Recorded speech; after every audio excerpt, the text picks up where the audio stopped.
ఓం నమో భగవతే శ్రీరమణాయ. ఓం శ్రీ దక్షిణామూర్తయే నమ. ఓం శ్రీ గురుభ్యో నమ. ఈరోజు స్టేటస్: ప్రతి అవస్థకు దానికి చెందిన భ్రాంతి ఉండనే ఉంది.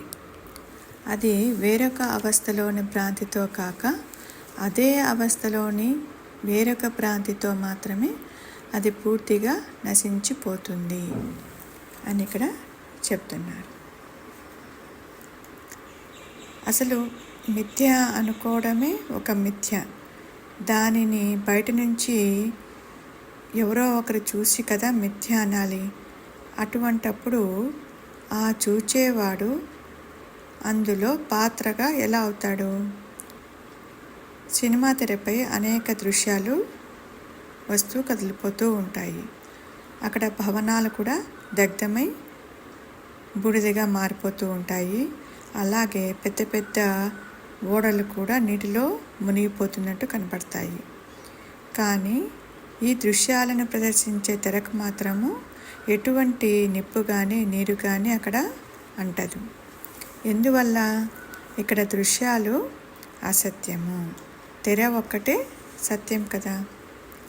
అలాగే ఒక అద్దంలో ప్రతిఫలించే బొమ్మల వల్ల ఆ అద్దం ఏమన్నా మార్పు చెందుతుందా? లేదు కదా. అదేవిధంగా ఈ జగత్తు ఒకే సత్యం మీద ఆధారపడిన ఒక దృగ్విషయం అన్నమాట. అంటే ఏమి జరిగినా కూడా ఆ సత్యం అనేది అక్కడ చెక్కు చెదరటం లేదు. సత్యం ఒకటే. మన యొక్క దృష్టికోణంలో చూడటం వలనే అక్కడ భ్రాంతి అంటున్నారు, అక్కడ మిథ్య అని అంటున్నారు. అంటే అటు జడము కాదు, ఇటు చైతన్యము కాదు. అహం ఆకారం దాల్చినట్టుగా ఉంటుంది. అది ఒక మిథ్యా నేను బయటికి వచ్చినట్లుగా ఉంటుంది. అక్కడ తాడు కూడా పాము కాలేదు. అంటే మన యొక్క పూర్వ వాసనల వల్ల త్రాడుగా కాక అక్కడ పాము భయము మనకు కలిగింది. మన జీవితంలో కూడా చూసినప్పుడు మనకు అంటే మన ఎన్నో బాహ్యమైన ప్రపంచంలో బాహ్యంగా ఎన్నో వస్తు విషయాలను చూస్తూ ఉంటాము. మన మనసు అక్కడ ఇష్టాలు, కోరికలు, బుద్ధి, ఇంకా అనేక భావాలు ఉండటం కూడా మనము గుర్తిస్తున్నాము, చూస్తున్నాము. ఇవన్నీ ఎక్కడి నుంచి వచ్చాయి, ఎలా పుట్టాయి? ఈ పరిశుద్ధమైన ఆత్మ ఒకటే ఉన్నటప్పుడు ఈ చూడబడే ఈ ప్రపంచము, ఈ మనశ్శరీరాలు ఇవన్నీ కూడా అసత్యం కావాలి కదా. మరి ఈ అసత్యం ఎక్కడి నుంచి పుట్టింది? అంటే సత్యంలో నుంచి ఈ అసత్యము పుడుతుందా? అలా పుడితేనాక అది ఇక్కడ రెండవది ఉన్నట్లే కదా. ఇక్కడ అంటే మసక చీకట్లో ఒక తాడు పాముగా మనము భావించాము. అది తాడే అన్న జ్ఞానం కలిగిన వెంటనే మనకు అక్కడ భ్రాంతి కలిగిన సర్పంపై ఉన్న భ్రాంతి కలిగిన మాయ అనేది మాయమైపోయింది. తాడు అని గ్రహించకపోవడమే అక్కడ పాముగా మనకు కారణం కనపడింది అనమాట. దానివల్ల ఏమైపోయింది? మనకి భయానికి, బాధలకు మనము గురవుతున్నాము. ఇదే విధంగా మన సస్వరూపమైన చైతన్యాన్ని గుర్తించకపోవడం వల్ల ఈ మనస్సు, శరీరము, అహంకారాలతో కూడిన జీవుడు ఈ వస్తుమయమైన ప్రపంచంగా గుర్తించబడి అక్కడ భయప్రాంతులను గురి అవుతున్నాడనమాట. అలాగే ఇప్పుడు చూడండి, మనం నిజంగా మనకి పామున్నట్టుగా మనం పడిన భ్రమ అక్కడ తాడుని ఏ విధంగా అక్కడ మార్చడం లేదు. అలాగే ఈ అనంత చైతన్యం ఎప్పుడు కూడా అది గుర్తించే, అనుభవించే జగత్తుగా అక్కడ మారలేదు. ఆత్మను ఆత్మగా గ్రహించని కారణంగా అక్కడ అజ్ఞానం నుంచి మనకు వాసనలు, ఈ వాసనల నుంచి కోరికలు, ఈ కోరికల నుంచి ఈ మనోబుద్ధులు, దాంట్లో నుంచి ఈ ప్రపంచము, ఇవన్నీ కూడా స్వప్నంలో వలన కనిపించి ఆ సమయంలో అవి నిజమనే భ్రమను మనకి కల్పించడం జరుగుతూ ఉంది. అంటే ఇక్కడ పొరపాటుగా ఏర్పరచుకున్న భావాలను సరైన అవగాహనతో, సరైన భావాలతో మనము దీనిని సరిచేయవచ్చు. అది ఎలాగంటే ఒక గురువు యొక్క బోధనల వల్ల కూడా గురు యొక్క బోధనలు అనే మరొక ప్రాంతితో అది అక్కడ సరిచేసుకోవచ్చు. అలాగే జాగ్రత్తావస్థలో ఒకడికి ఆకలి వేసింది. వాడు పుష్టిగా భోజనం చేశాడు. కలలో వాడు ఆకలితో అలమటిస్తూ ఉంటే కలలోని ఆహారంతోనే ఆ అవస్థలోనే ఆకలి తీర్చుకుంటాడే తప్ప వేరొక అవస్థలో అన్నం తిని కాదు కదా. అదేవిధంగా దేహాత్మబుద్ధి అనే భ్రాంతి ఈ జాగ్రత్తావస్థలో గురుబోధలు అనే మరొక భ్రాంతితో మాత్రమే అది అంతమవుతుంది. శ్రీ గురుభ్యో నమః.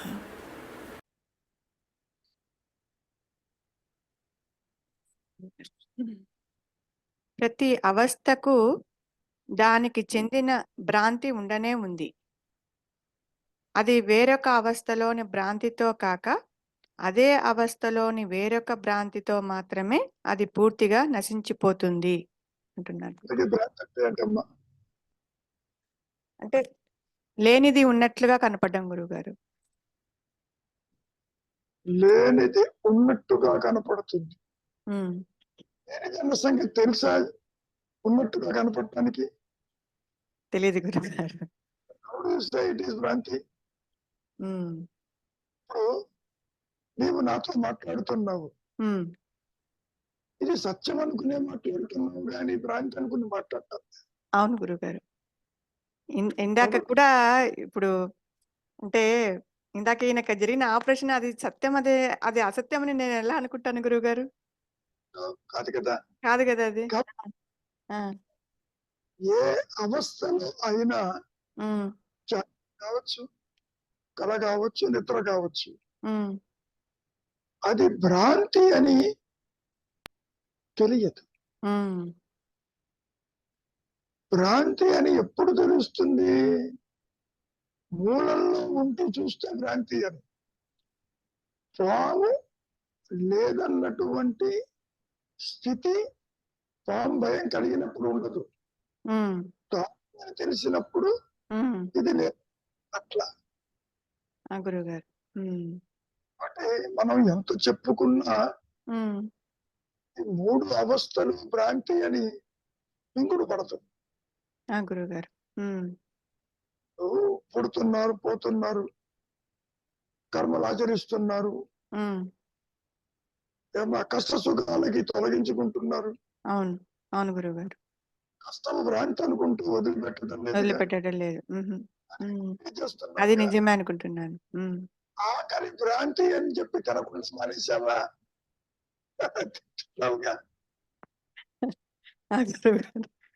వినటం భ్రాంతి అయితే వినటం మానేసావా? లేదు కదా.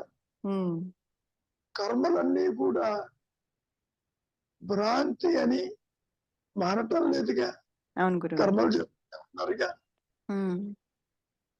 ఇక్కడ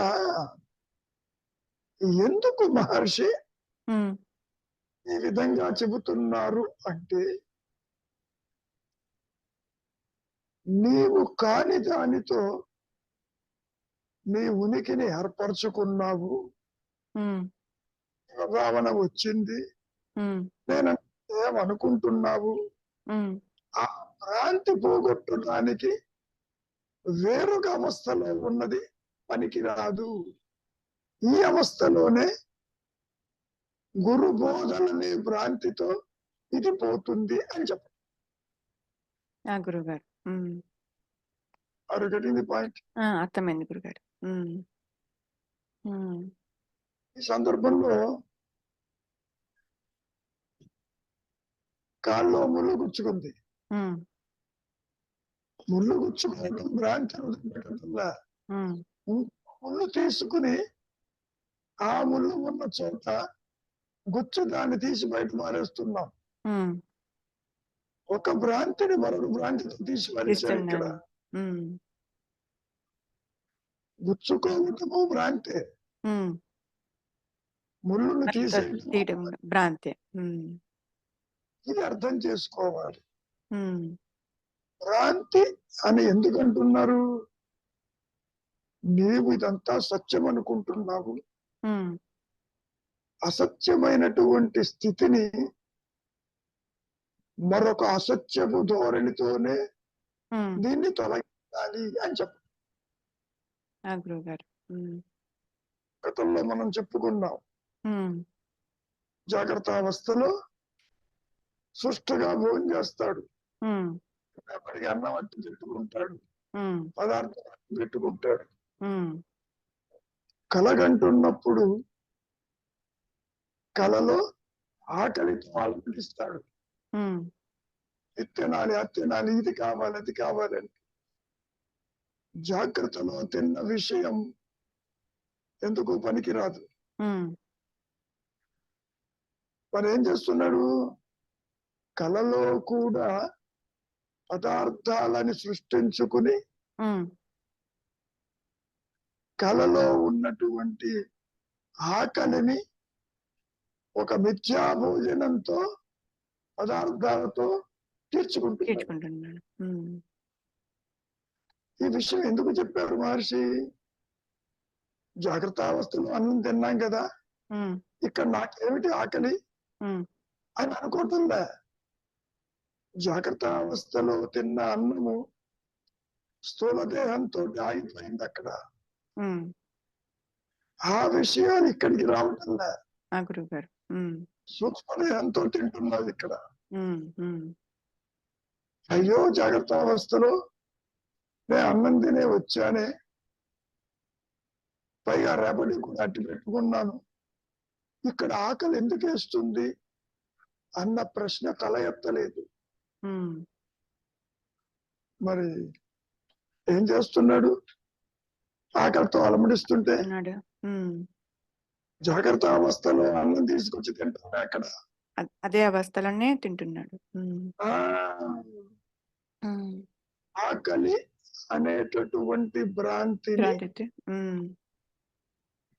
మరొక పదార్థం అన్న భ్రాంతితో దాన్ని భుజించి విద్యా భోజనాన్ని తృప్తి చెందుతున్నాడు.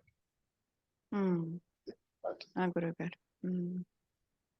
అంటే మానసికమైనటువంటి ధోరణులు మరొక మానసికమైన ధోరణితో తృప్తి చెందుతావు అని చెప్పడం. రెండు మిచ్చలే. ఆకలితో అలమటించేది మిథ్య, స్వప్న భోజనం చేసింది మిథ్య. కాబట్టి ఈ మిథ్య అనే పదం ఒక అవస్థతో చూచినప్పుడు తెలుస్తుంది తప్ప కలగంటున్నప్పుడు ఇది మిథ్య అని అనుకోదు, తెలియదు. అదే విధంగా జాగ్రత్త అవస్థ కూడా మిథ్య అనుకోదు.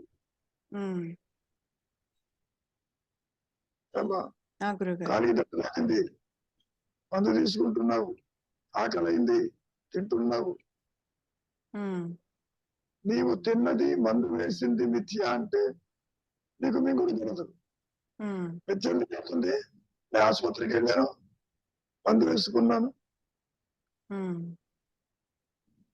ఏమ్మా? అవును గురుగారు. Are you getting the point? అర్థమైంది. కానీ గురుగారు, చెప్పమ్మా. జాగ్రత్త అవస్థలో ఆకలి అయితే భోజనం చేస్తే గాని కడుపు నిండదు కదా గురువు గారు. ఆకలితో మొట్టమొట్లాడతాం కదా, అది మిథ్యాన్ని ఎలా అనుకోవాలి? నువ్వు అనుకోవచ్చు. స్వప్నంలో తిరిగి నీకు ఆకలి వేసినప్పుడు జాగ్రత్త అవస్థలో తిన్న విషయం గుర్తు రావడంలా.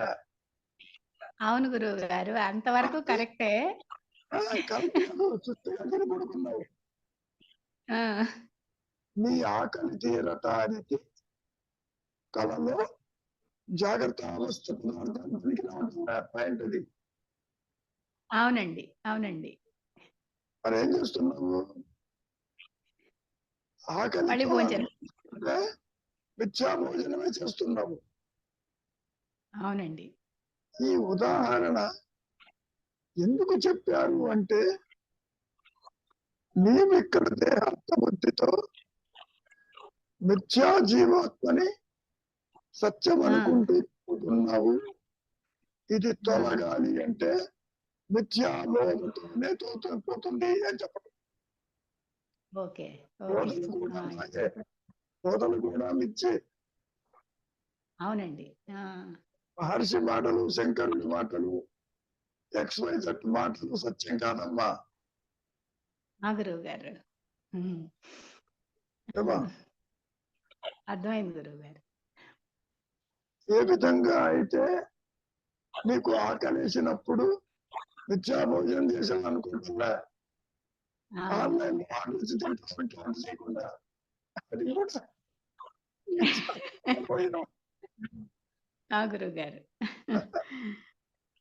అమ్మాయి ఈ పొడి వంట చేయలేదు, పని చెప్పింది అనుకుంటున్నావు, కానీ ఆకలితో అలమటిస్తున్నావు. నొక్కాము, వాడెవడో తెచ్చి పెట్టాడు, తిన్నావు. నీవు ఆ! గురువు. దేహము కాదు, దేహివి. దేహం అవునండి. చెప్పి ఆకలిసినట్టు నువ్వు చెబుతున్నావు, అవును. ఆకలితో అవును. అలమటిస్తున్నాను, దాంగా ఉంది, అవునండి. తాగాలి, అవును. తినాలి అంటూ నీ అవును. వాసన వల్ల నీవు ఆ విధంగా బిహేవ్ చేస్తున్నావు. ఆహా! నువ్వేమనుకుంటావు, ఆకలి అన్నం తింటే సరిపోతుంది లేని. అవునండి. ఆకలి ఎవరికి? దేహానికి కాదు, ఈ మాయానేనికి. ఆ! గురువుగారు. ఆ! ఏమా?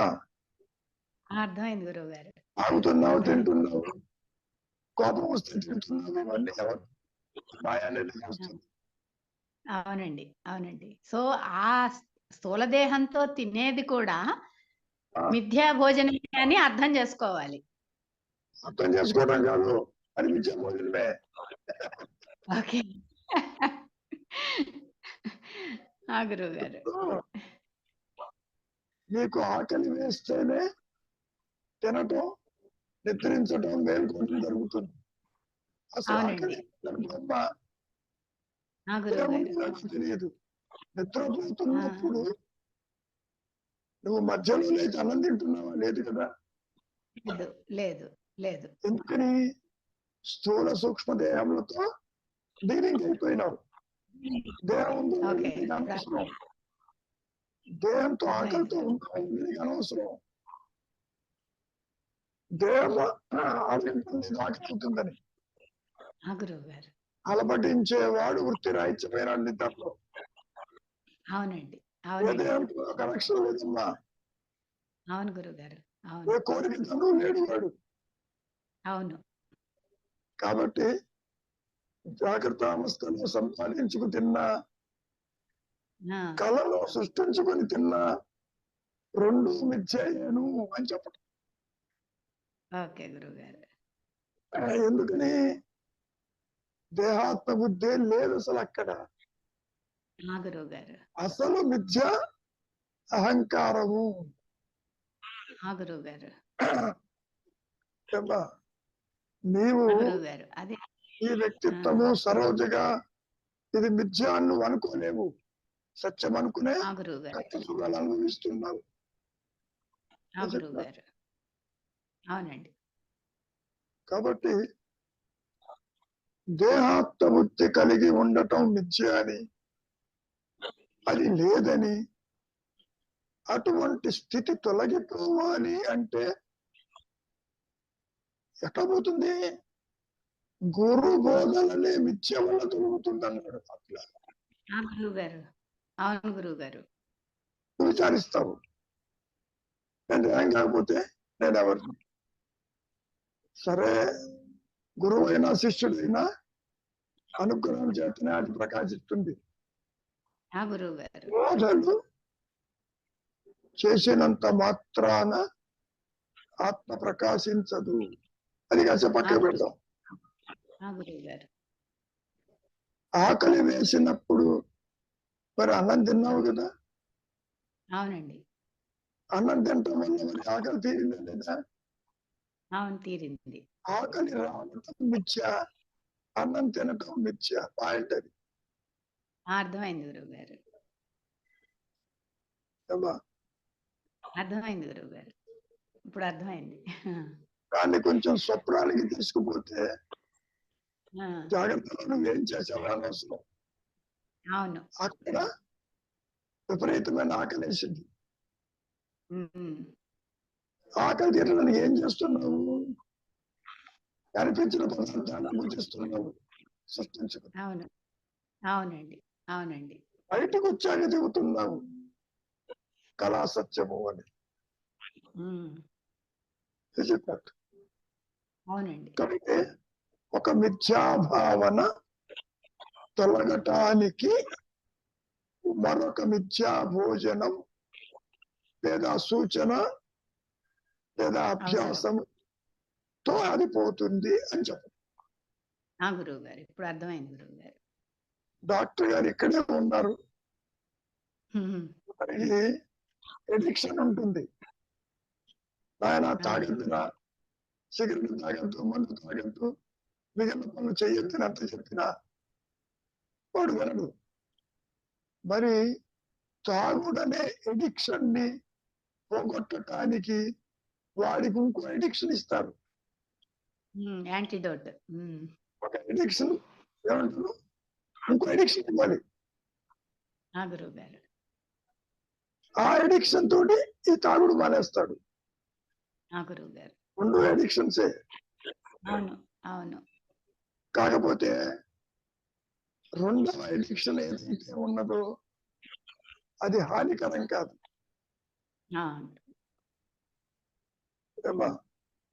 అర్థమైంది గురువు గారు. ఇంకో సింపుల్ గా చెబుతాను. బంధాలను చిక్కుకుపోయినవు భగవంతు భక్తి అనే ఎడిక్షన్ మానేస్తాడు. అక్కడ ఆయనది. అవును గురువు గారు, కరెక్ట్. ఒక బంధం ఇంకో బంధం వస్తుంది, అది బంధమే. కానీ అది నేను మంచి బంధం అనుకుంటున్నా. భక్తి అనే బంధం కాదమ్మా, అది కూడా వాసనే, అది కూడా ఎడిక్షనే. ఓకే. ఎప్పుడైతే లోక వ్యవహారంతో ఇంద్రియాల వెంట సుఖించాలని వీడు పరిగెడతాడు జీవుడు, ఈ ఎడిక్షన్ నుంచి భక్తి అనే ఎడిక్షన్ పెట్టావు ఇక్కడ. గురువు గారు, భోగం తీసి భక్తిని పెట్టాడు. భక్తి ఇస్ ఆల్సో ఎడిక్షన్. ఇవాళ ఏమమ్మా, శుక్రవారం గురువు గారు. శుక్రవారానికి దేవుడు ఎవరు? శనివారానికి వెంకటేశ్వర స్వామి, ఆంజనేయ స్వామి, సోమవారానికి శివుడు, మంగళవారం ఆంజనేయ స్వామి. అది కూడా ఎడిక్షన్. గురువు గారు, అవును గురువు గారు. ఎడిక్షన్. ఇవాళ మీరు పెట్టారు కదా గురువు గారు, అది గురువు గారు వాళ్ళ గురువు భగవాన్ దగ్గరికి ఒక ఫ్రెండ్, 2 ఫ్రెండ్స్ వచ్చి అడగడం, అది చెప్పి పెట్టారుగా ఇవాళ మీరు. నువ్వు రాయిని పూజ చేసినా కూడా అది నీకు ఇదవుతుంది దీనివల్ల కాన్సన్ట్రేషన్ తో అని చెప్పి పెట్టారు కదా. గురువును పూజ చేసిన రాయిని పూజ చేసినట్టే అంతే. గురువు గారు, కాబట్టి ఒక ఎడిక్షన్ పోవటానికి మరొక ఎడిక్షన్ తీసుకోవాలి. దేహాత్మ బుద్ధి అనే ఎడిక్షన్. నేనంటే దేహము దేహము నేను గురు బోధన అనే ఎడిక్షన్ తీసుకుంటున్నాడు ఇక్కడ, విచారం చేస్తున్నాడు. అవును, భక్తి కూడా ఎడిక్షనే. గురువు గారు, అవును గురువు గారు. ఏనాయనా రవి,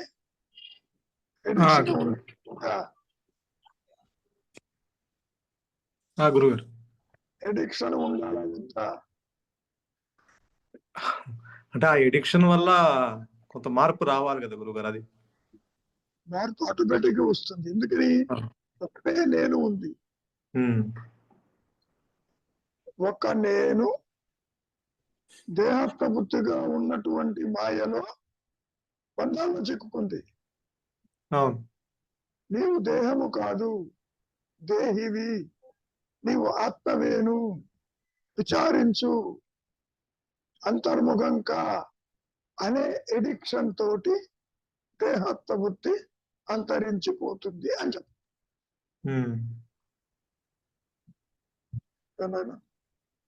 కానీ ఇక్కడ అదే అవస్థలో ఒక భ్రాంతి అదే అవస్థలో ఉన్న ఇంకో భ్రాంతితో తొలుగుతుంది అంటున్నారు. కానీ ఇది ఈ దేహాత్మ బుద్ధి అనేది జాగృత అవస్థలో అని అంటే 3 అవస్థల్లోనూ ఉన్నది.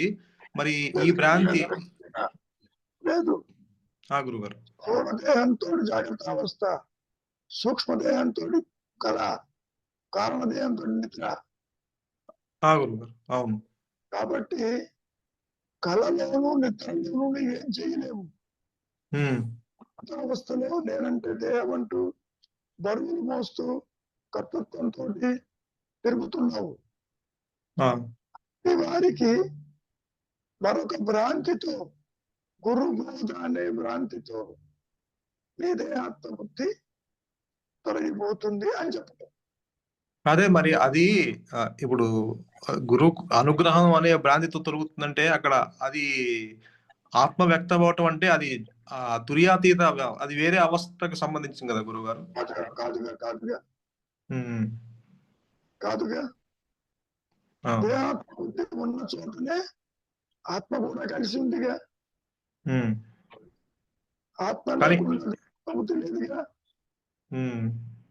బంగారం లేకుండా ఆభరణం లేదుగా గురువు గారు. సో బంగారం ప్రకాశంతో ఆభరణం అదృశ్యమైందిగా. తత్వవశ వాక్యం ఏం చెబుతుంది? నీవు అదేను అని చెబుతుంది. అదేను అనేది ఒక భ్రాంతి బోధ, దేహం కాదు. నేను అంటే ఆత్మ, నేను అంటే సత్యం అని చెబుతూ ఉంది. ఎప్పుడైతే నీవు దేహము వెంట ఇంద్రియాల వెంట వెళ్లకుండా ఉన్నావు, నేను అదే అనేటువంటిది డామినేట్ చేసింది. ఎప్పుడు ఉండేది.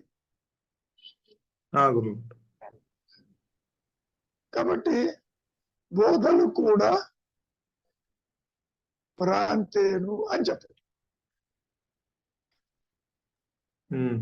అందించడం వరకే ఆత్మజ్ఞానం అందించడం. ఇక్కడ అంటే ఇక్కడ అనుగ్రహం వ్యక్తం అవటం అంటే అది కూడా ఒక భ్రాంతి అయితే కాదు. కాదు, అనుగ్రహము ఆత్మ భ్రాంతి కాదు. ఎందుకని? అది తనకు తానుగా ఉన్నట్టు ప్రకాశిస్తూ ఉంది.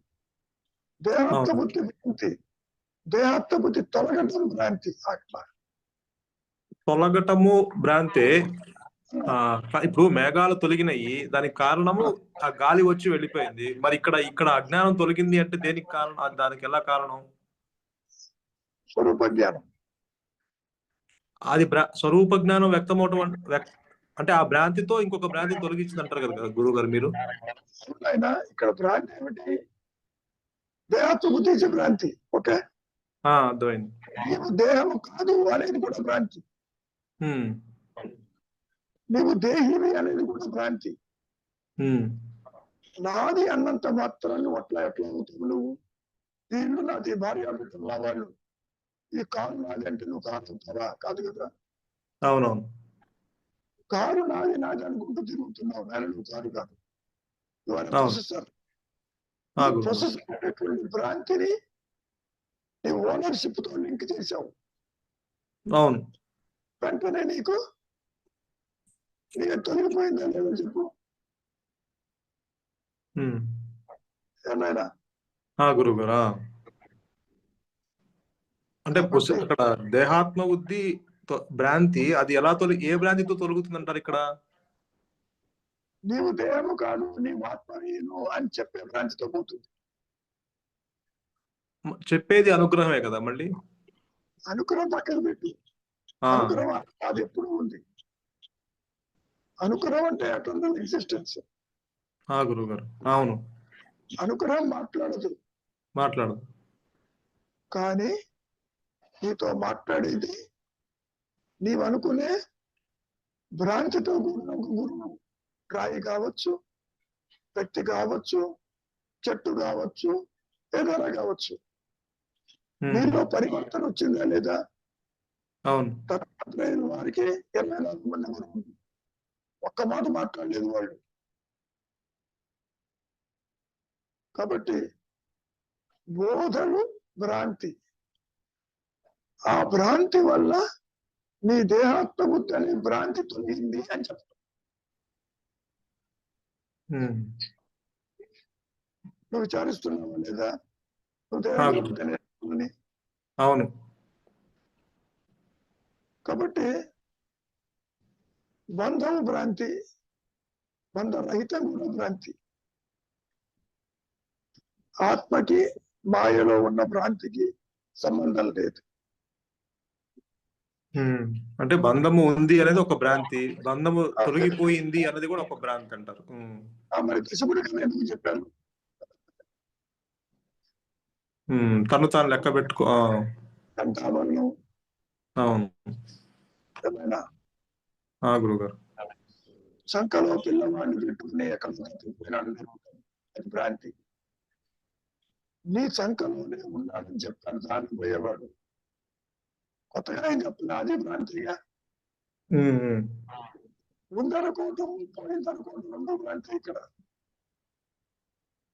అంటే ఈ భ్రాంతి అయితే అర్థమైంది. ఆ భ్రాంతిని తొలగించే ఇంకో భ్రాంతి ఎక్కడి నుంచి వచ్చి తొలగిస్తుంది అని వచ్చేదాన్ని భ్రాంతిలోనే ఉందిగా. నీకు ఆకలి వేసింది, అన్నం ఎక్కడ తింటున్నావు? భ్రాంతి కదా, అన్నం తిన్నావుగా, సృష్టించుకుని తిన్నావుగా, సృష్టించుకుని సృష్టించావా లేదా? నీ కోరిక తీరిందా లేదా? తీరింది గురువు. కాబట్టి ఒక భ్రాంతి పోవడానికి మరొక భ్రాంతి అదే అవస్థలో జరగాలని చెప్పాలి. స్వప్నము నిద్రని పక్కకు పెడితే జాగ్రత్త అవస్థలో ఉన్నటువంటి నీ దేహాత్మ బుద్ధి అనే భ్రాంతి గురుబోధ అనే భ్రాంతితోటి ఇది నష్టమవుతుందని చెప్తారు. అనుకూలంతో ప్రకాశించడం అనేది అందరికీ కామనం. ఓకే, శిష్యుడికి సృష్టికి అది కాస్త పక్కన పెడతాం. ఏమైనా సర్పరచ్చు భయం భ్రాంతిలో శంకరుడు చెప్పింది పాము భయం భ్రాంతి ఎలా జరిగింది నీకు? చూసావు, తాడు కనపడింది. తాడు ఉందో లేదో నీకు తెలియదు. తాడు అని తెలిసాక మరి భ్రాంతి పోయిందా లేదా? పాము భయం.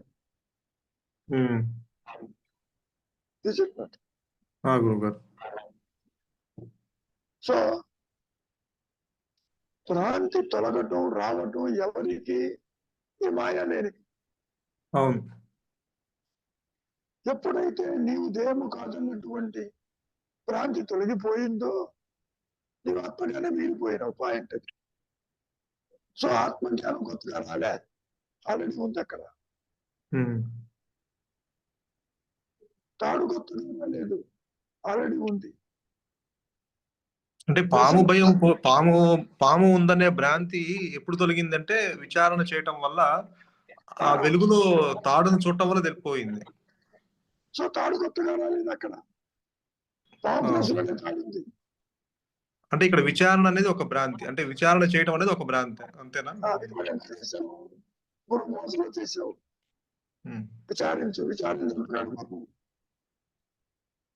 గురుబోధ కూడా భ్రాంతి.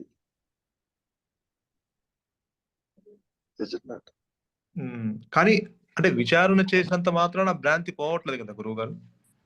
ఎందుకు పోవట్లే?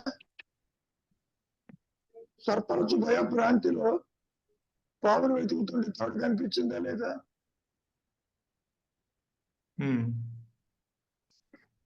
తాడు కనిపించింది అంటే కొత్తగా వచ్చిందా? తాడు ఆల్రెడీ ఉంది.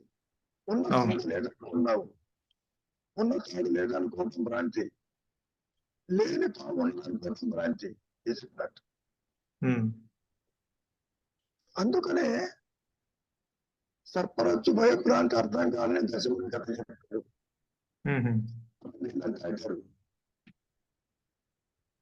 ఒకడు మిస్ అయ్యాలని మొదలు పెట్టారు. ఎవడు మిస్ కాలేదు, దారిని పోయేవాడు అందరికి ఒక్కొక్క దెబ్బ వేశాడు మీద. అమ్మాయి బతికామన్నారు, పోతేనే కదా బతకటం.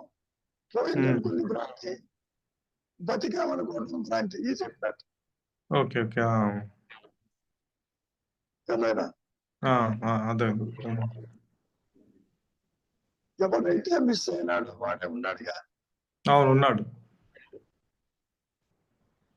కాబట్టి ఒక భ్రాంతి పోగొట్టడానికి మరొక భ్రాంతి పెట్టారు ఇక్కడ పాయింట్.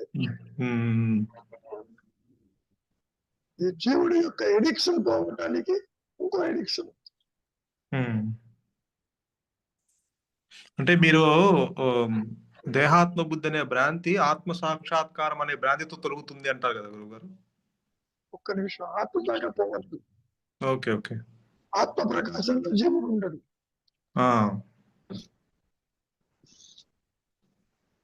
సరే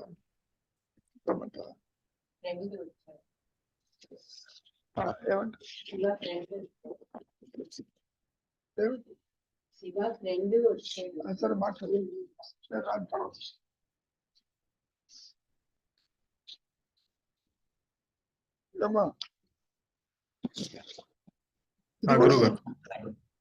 ఒక భ్రాంతి కావాలంటే ఒక భ్రాంతి రావాలి. అర్థమైంది. అంటే ఈ మాయలో అలా తీసుకోవచ్చు. అంటే ఒక భ్రాంతి పోవడానికి మళ్ళీ ఇంకొక భ్రాంతి అనేది ఒక మాయలో అదంతా. అదే అదే. ఆత్మజ్ఞానం భ్రాంతి కాదు, జీవుడికి కాదు. అర్థమైంది. అజ్ఞానం ఉందని అనుకుంటున్నావు. అజ్ఞానం తెలుసుకోవడం భ్రాంతిగా. మరి దేహము లేకపోయినా మేము ఉన్నావా లేదా? అవును. ఆ ఉన్నది భ్రాంతి, దేహంగా ఉన్నది భ్రాంతి, దేహం లేకపోయినా ఉన్నది భ్రాంతి.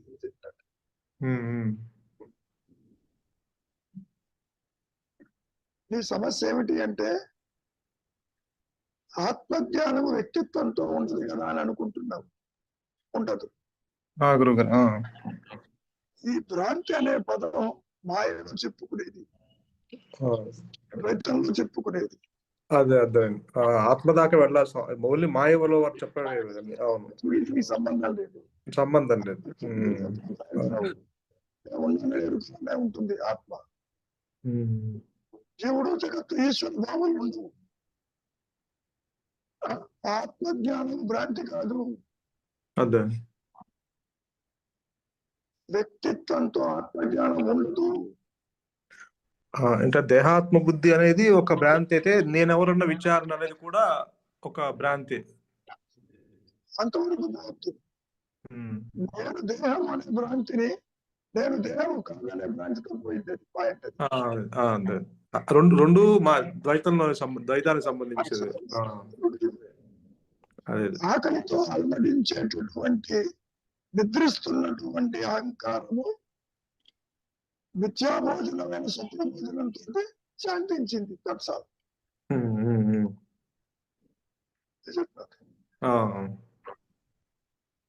జాగ్రత్త అవస్థలో ఎన్నో కోరికలతో అలమడిస్తూ ఉంటావు. ఆ కోరిక స్వప్నంలో తీరింది. అది భ్రాంతం తెలుసు, కోరిక భ్రాంతం తెలుసు. ఆ కోరిక తీరిందా లేదా? అవును, తీరింది.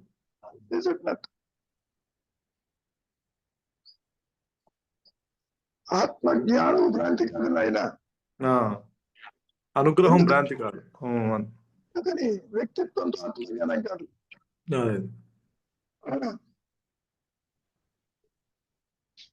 ముచ్చపు చెప్పు వెండిగా కనపడటం భ్రాంతి. విచారం చేసి ముచ్చపు చెప్పు వెండి లేదని తెలుసుకోవడం భ్రాంతిగా. వెండి లేదు, వెండి అనుకున్నా ఇది ఎప్పుడూ ముచ్చపు చెప్తే వెండి కాలేదు. అంతే. ఒక భ్రాంతి మరొక భ్రాంతితో పోయిందా లేదా? అదే పోయింది. అంటే మళ్ళీ ఆ భ్రాంతి కూడా ఆ అవస్థలోనే ఇంకొక భ్రాంతితో తొలగుతుంది. వేరే అవస్థకు సంబంధం లేకుండా. ముఖ్యంగా నువ్వు గ్రహించవలసింది స్వప్నము నిద్ర కంటే అక్కడ నీకు చెప్పేవాడు వినేవాడు ఎవరు లేడు. అవునవును. జాగ్రత్త అవస్థలో అన్యత్వం ఉంది నీకు. గురువన్యము, ఆత్మాన్యము, సృష్టాన్యము, ఇతరులన్యము ఇది చెప్పినారు. సో జాగ్రత్త అనే స్వప్నంలో నీవు అనుకునే గురు బోధలతోటి, విద్యాబోధలతోటి నీ దేహాత్మబుద్ధి అంతరించిపోతుంది తప్ప వేరొక అవస్థలో కాదు అని చెప్పండి. గురువు గారు.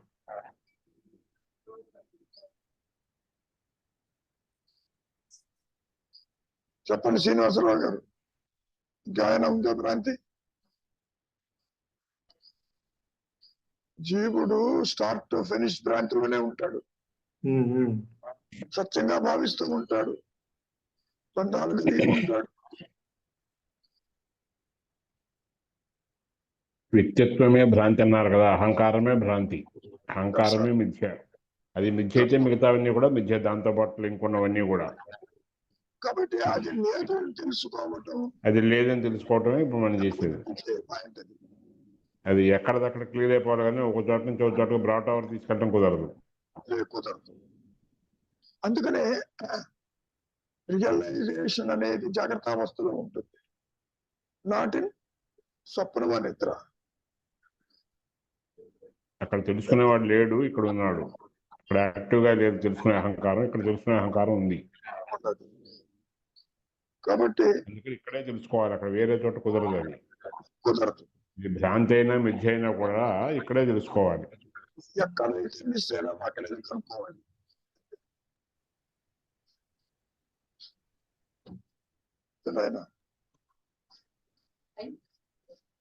ఇంకా ఏమైనా ఉన్నాయా?